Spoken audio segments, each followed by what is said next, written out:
After 60, why men fall for the woman who doesn't need them. Reverse sympathy trap. You think older men want to be needed, but they fall hardest for the woman who doesn't need them at all. I know this sounds backwards. You've been told that showing vulnerability attracts men, that needing him makes him feel important, that dependency creates intimacy. But I'm here to tell you, the woman who doesn't depend on a man emotionally, she's the one he can't stop thinking about. When you don't cling to him, most men panic at first. They think you're not interested. They wonder if they matter to you. But over time, something shifts. They can't get you out of their heads.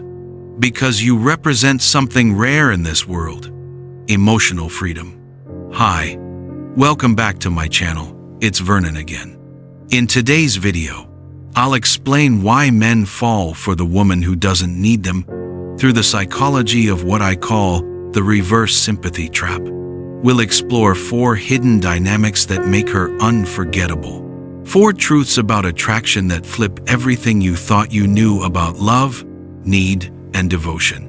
But before we begin, hit that like button and subscribe to this channel, because if you're here for honest wisdom about love, dating, and marriage after 60, you're in the right place. Let's start with something most men get wrong. Independence doesn't push love away, it pulls it closer. 1. Independence creates desire, not distance. The moment you stop needing him is the moment he starts wanting you more. I know this goes against everything you've been taught. You've heard that men want to feel needed, that they want to be your hero, your rescuer, your everything. And yes, men do want to feel important, but not in the way you think. When you have your own life, your own peace, your own purpose, you become magnetic. Not because you're playing hard to get, not because you're withholding love, but because your calm presence communicates something powerful. I'm complete. I'm choosing you, not needing you. And that changes everything for him. And this does something to him. It activates a part of his brain that craves what feels rare, what feels earned, what feels like a choice rather than a given. Independence doesn't push men away, it pulls them closer. Because when you're already whole, you're not entering his life to fill a void. You're inviting him into an abundant life. You're saying, "My life is beautiful. You're welcome to add to it, but you won't complete it." This isn't about being cold or distant. It's about being full. It's about showing up to love from a place of abundance rather than scarcity. When you don't drain him with constant need for validation, reassurance, or rescue, you energize him. You become the breath of fresh air he didn't know he was suffocating without. And to a man, that confidence is intoxicating. The philosopher Søren Kierkegaard once said something that hit me deep.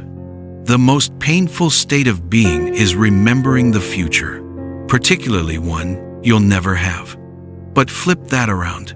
The most beautiful state is being with someone who doesn't need you to make their future possible, but chooses to build it with you anyway. Have you ever noticed that the more you chase love, the faster it runs? But when you focus on your own life, love seems to find you? Drop your thoughts in the comments. Share your experience. Let's learn from each other's journeys. But sometimes, what draws him in isn't just your independence, it's your mystery. 2.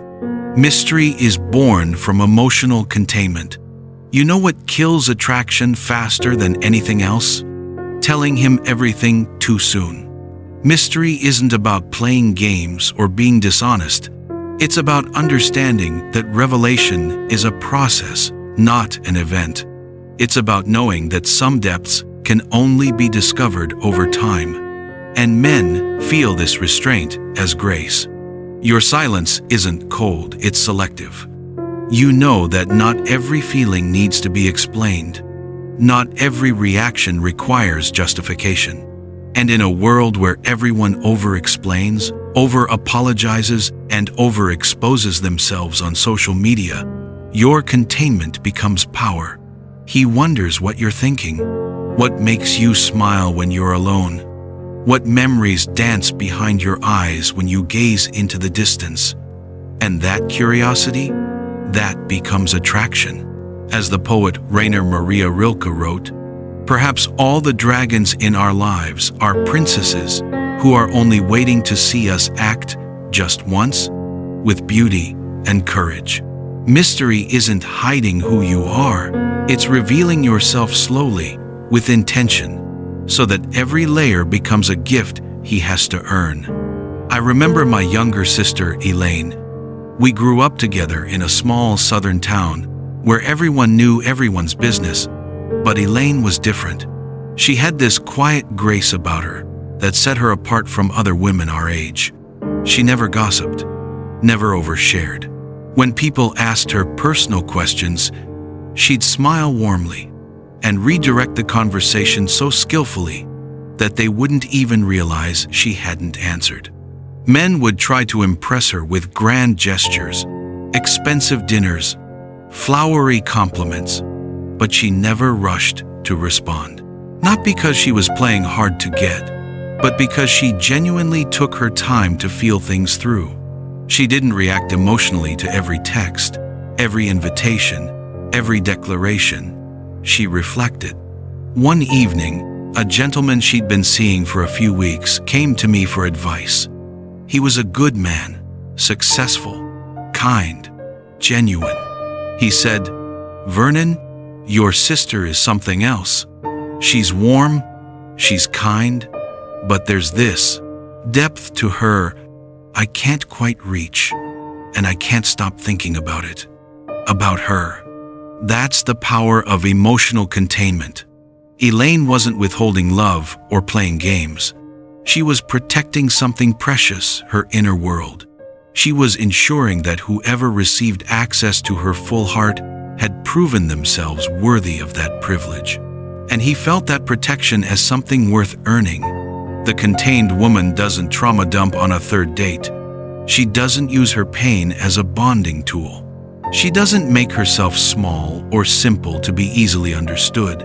She honors her own complexity and allows him the pleasure of discovery. Instead of knowing everything about you in 2 weeks and getting bored, he's still discovering new layers months or even years later. You remain endlessly interesting because you never gave it all away at once. And yet, there's another paradox.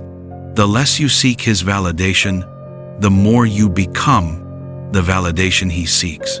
3. Confidence without competition. What if I told you that the strongest way to attract him isn't to try harder, it's to care less about trying at all? Imagine you walk into a room full of women. Some are loud, laughing too hard at his jokes. Some are dressed to impress, constantly adjusting their appearance. Some are performing, trying desperately to be noticed. And then, there's one woman, sitting quietly, completely at peace with herself. She's not scanning the room for approval. She's not competing for his attention. She's simply present. Which woman does he remember when he leaves?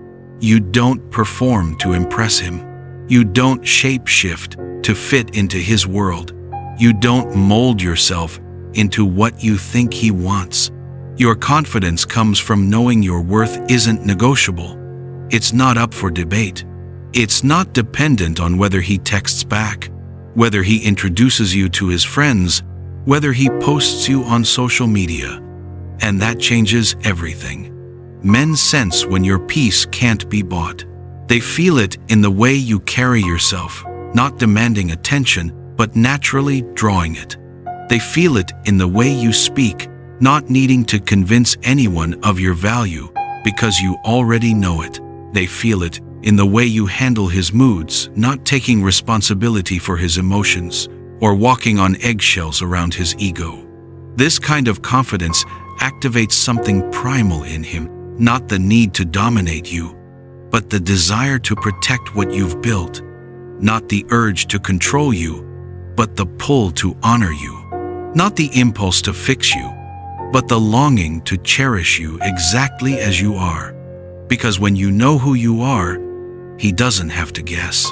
He doesn't have to manage your emotions or tiptoe around your insecurities.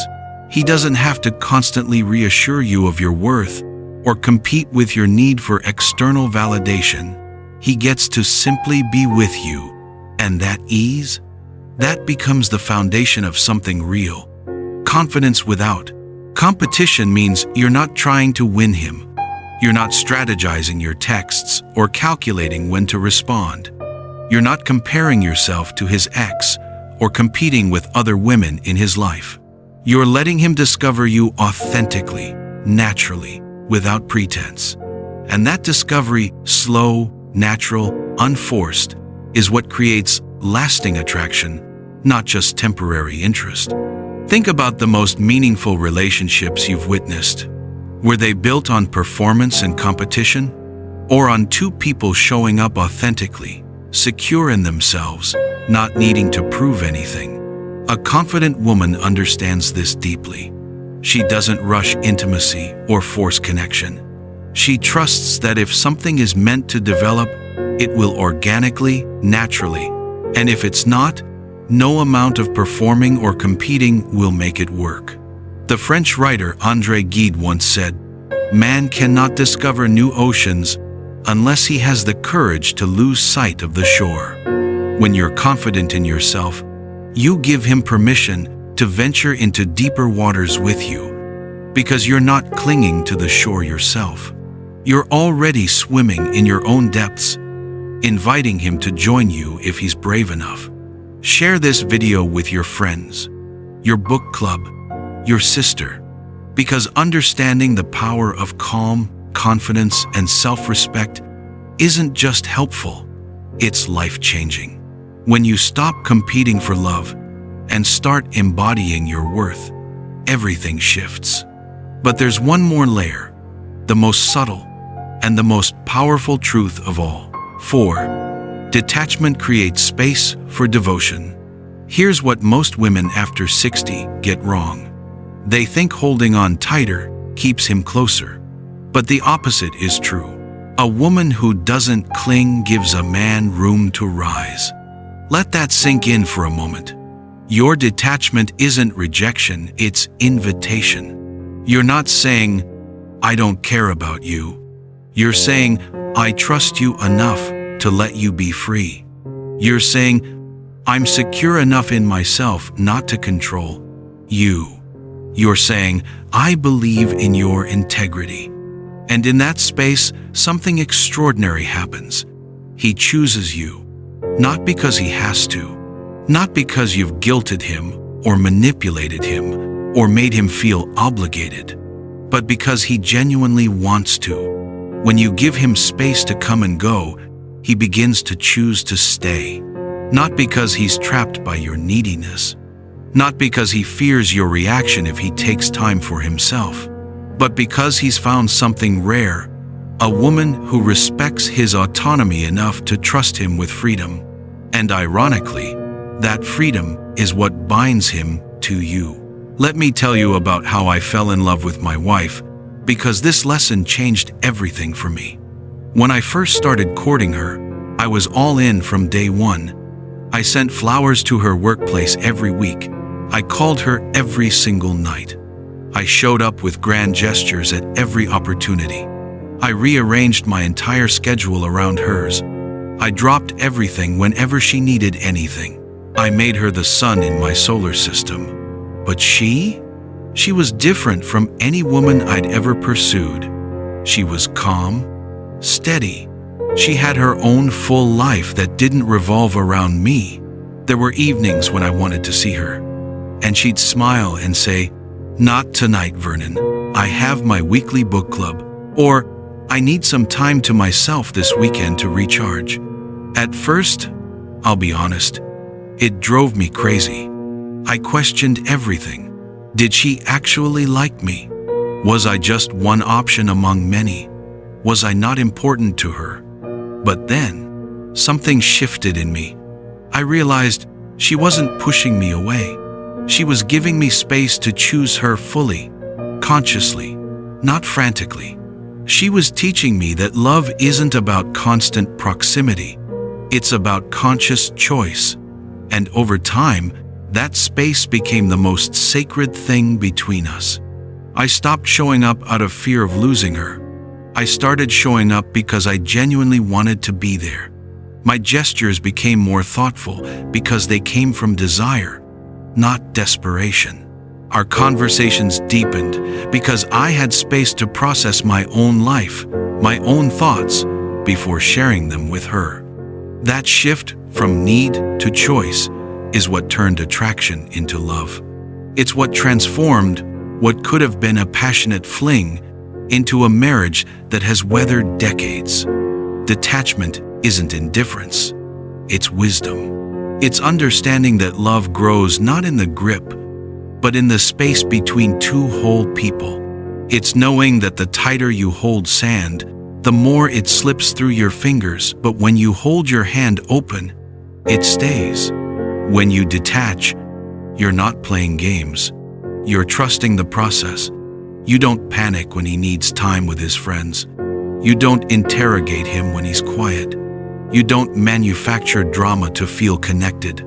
You know that real intimacy isn't built on constant contact. It's built on mutual respect, trust, and two people secure enough to give each other freedom. The Roman philosopher Seneca said it best: love in its essence is spiritual fire. But here's what most women forget.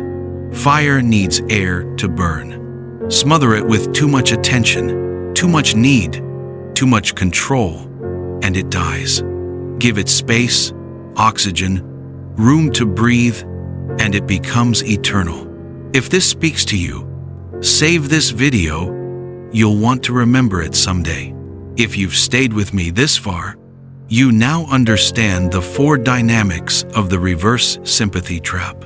Independence that creates desire, mystery born from emotional containment, confidence that needs no competition, and detachment that creates space for devotion. The woman who doesn't need sympathy becomes irresistible, not because she's playing hard to get, but because she's already got herself.